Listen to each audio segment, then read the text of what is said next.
بسم اللہ الرحمن الرحیم۔ السلام علیکہ یا صاحب العصر والزمان۔ 11واں درس حصہ سوم، جاننے کی باتیں۔ باصلاحیت مرد۔ جس طرح ایک شائستہ عورت وجود رکھتی ہے، اس طرح صالح مرد بھی وجود رکھتے ہیں، جو اخلاقی اعتبار سے اعلیٰ مرتبے پر فائز اور متقی ہوتے ہیں۔ صالح مرد کی خصوصیات کے حوالے سے پیغمبر اکرم صلی اللہ علیہ وآلہ وسلم نے فرمایا، کیا تم لوگ چاہتے ہو کہ بہترین مردوں کے بارے میں آگاہی دوں؟ سب نے کہا جی ہاں یا رسول اللہ صلی اللہ علیہ وآلہ وسلم۔ قالا انا من خیر رجالکم متقی نقی السمحل کفین السلیم الطرفین البر بولدہ ولا یلجأ عیالہ الی غیرہ۔ تم میں بہترین مرد وہ ہے جو متقی، پاک و پاکیزہ، سخی، ماں باپ کی طرف سے نجیب اور اچھے خاندان کا ہو، جو اپنے ماں باپ کے ساتھ نیکی کرتا ہو، ماں باپ سے اچھا سلوک کرتا ہو، اپنے گھر والوں کو کسی اور کی پناہ میں نہ دیتا ہو۔ اسی طرح پیغمبر اکرم صلی اللہ علیہ وآلہ وسلم نے فرمایا، کیا تم چاہتے ہو کہ برے مردوں کے بارے میں رہنمائی کروں؟ سب نے کہا جی ہاں یا رسول اللہ صلی اللہ علیہ وآلہ وسلم۔ آپ صلی اللہ علیہ وآلہ وسلم نے فرمایا، فقال ان من شر رجالکم البہات البخیل الفاحش الآکل وقدہ المانع رفد الضارب اہلہ وعبدہ الملجئ عیالہ الی غیرہ الآقی بولدہ ہے۔ بدترین مرد وہ لوگ ہیں جو اپنی بیویوں پر تہمت لگاتے ہیں، ان سے ہمیشہ بدگمان رہتے ہیں، بخیل اور کنجوس ہیں، گالیاں دیتے ہیں، اکیلے کھانا کھاتے ہیں، بیوی کو جنسی اعمال سے محروم رکھتے ہیں، بیوی اور غلام کو تنبیہ کرتے ہیں، مارتے ہیں، ایسا برتاؤ کرتے ہیں کہ بیوی دوسروں سے پناہ مانگتی ہے اور اس سے ماں باپ بھی ناراض رہتے ہیں۔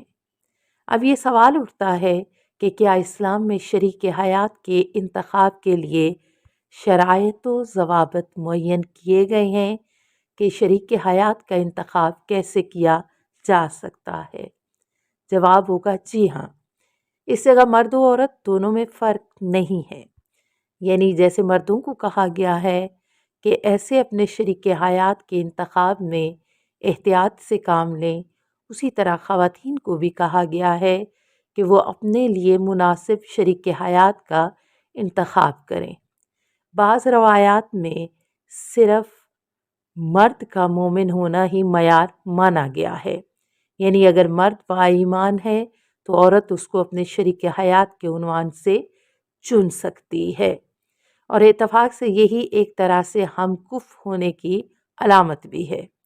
رسول خدا صلی اللہ علیہ وآلہ وسلم نے زیاد جو زلفہ کے باپ تھے ان سے فرمایا، یا زیاد جویبر مومن والمومن کف للمومنات والمسلم کف للمسلمات فزوجہ یا زیاد ولا ترغب عنہ۔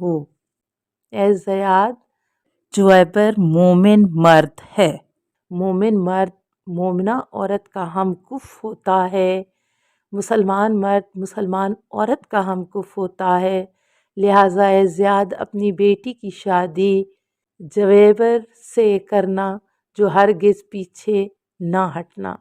اس سے اندازہ ہوتا ہے کہ شادی کا اصل معیار ایمان ہے، اور اسلام سے پہلے جیسا کہ جاہلیت میں بڑے امیر دولت مند لوگ اپنی بیٹیوں کی شادی اپنے حسب و نسب سے کم تر والوں میں نہیں کرتے تھے، لیکن اسلام نے اس غلط رسم کا مقابلہ کیا۔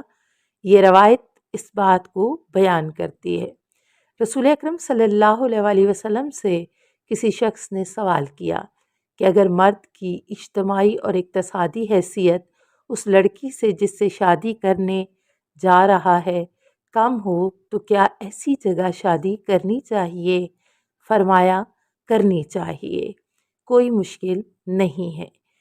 جہاں ان روایات کی روشنی میں دیکھا جاتا ہے تو سمجھ میں آتا ہے کہ لڑکیوں کو گھر میں بٹھا کر نہیں رکھنا چاہیے، بلکہ جب بھی کوئی نیک، خوش اخلاق اور دیندار لڑکا ملے تو فوراً شادی کر دینی چاہیے۔ خدا نے مرد کو ایسی صلاحیتیں عطا کی ہیں جس کی وجہ سے وہ خاندان کی رہبری کر سکتا ہے۔ اسلام میں انسانوں کو ان کی صلاحیت کے اعتبار سے ذمہ داری دی گئی ہے۔ اسلام میں تعلقات یا پیسہ خرچ کرنے سے یا مشہور ہو جانے سے ہرگز کسی مقام یا کسی اونچے منصب کو حاصل نہیں کیا جا سکتا۔ اسی لیے خاندانی نظام میں گھر کے مرد کو خاص معیارات کی وجہ سے ذمہ داری دی گئی ہے۔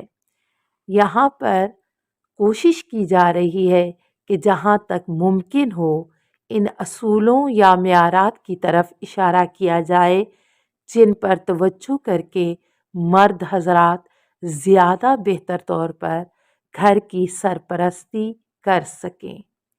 نمبر 1، مرد غور و فکر اور بہتر انتخاب کی صلاحیت رکھتا ہو، دور اندیش ہو۔ یہ دیکھا گیا ہے کہ مرد جب اپنی سوچ و فکر کی توانائی سے کام لے کر اچھے اور بہتر فیصلے کرتا ہے تو اپنے خاندان کی اچھی رہبری کر سکتا ہے۔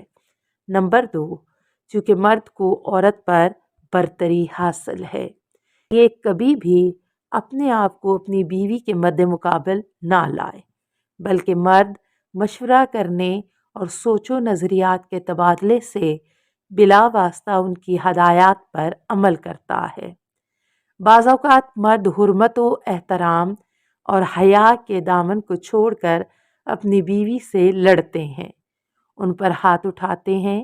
یہ مرد کے وقار کے خلاف ہے۔ اسی وجہ سے بعض مرد گھر کے امور کو منظم نہیں کر پاتے۔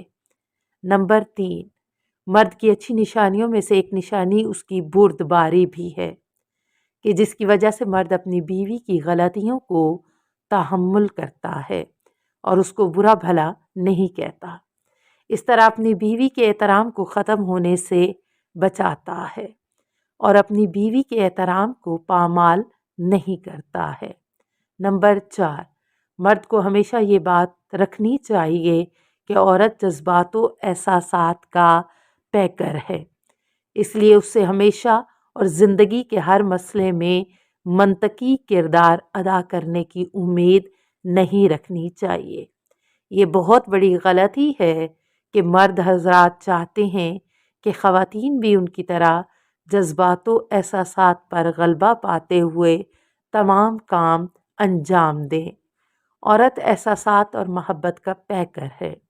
اگر مرد چاہے کہ عورت احساسات و جذبات کو ختم کر دے تو یہ ناممکن سی بات ہے، اور اگر ایسا ہو بھی جائے تو مرد کو یہ معلوم ہونا چاہیے کہ اس صورت میں وہ عورت صنف نازک والی تمام صفات نہیں رکھتی ہوگی جس کے نتیجے میں زندگی سے محبت و نشاط ختم ہو جائے گا۔ نمبر 5، اس طرح ہر ادارے کو چلانے کے لیے کوئی سرپرست ہوتا ہے، اسی طرح گھر کے بعض امور کو چلانے والی صرف خواتین ہی ہوتی ہیں، جیسے کھانا پکانا، کپڑے دھونا، صفائی ستھرائی کرنا، بچے کی دیکھ بھال وغیرہ۔ بعض کاموں کے لیے خواتین کو آزاد چھوڑ دینا چاہیے۔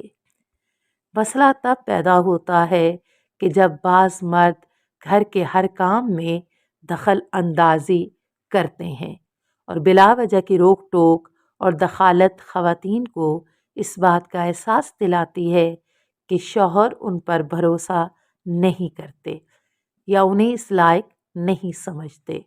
نمبر 6، اقتصادی امور میں مردوں کو چاہیے کہ وہ بخیل و تنگ دست نہ ہوں، بلکہ اپنے خاندان کے معاملے میں مناسب حد تک خرچ کرنے والے ہوں۔ بعض روایات میں ہے کہ جب خدا کسی مرد کو نعمتوں سے نوازتا ہے تو چاہتا یہ ہے کہ ان نعمتوں سے اس کے بچے بھی مستفید ہوں اور اس کی شریک حیات بھی اس سے بہرہ مند ہو، لیکن اگر یہ نہیں ہوتا تو خدا ان نعمتوں کو سلب کر لیتا ہے۔ سلام علیک یا سیدتا نساء العالمین، السلام علیک یا بنت رسول رب العالمین، السلام علیک یا زوجتا علی امیر المومنین، السلام علیک یا ام الائمۃ المعصومین یا فاطمۃ الزہراء، السلام علیک ورحمۃ اللہ وبرکاتہ۔ اللہم صلی علی محمد و آل محمد۔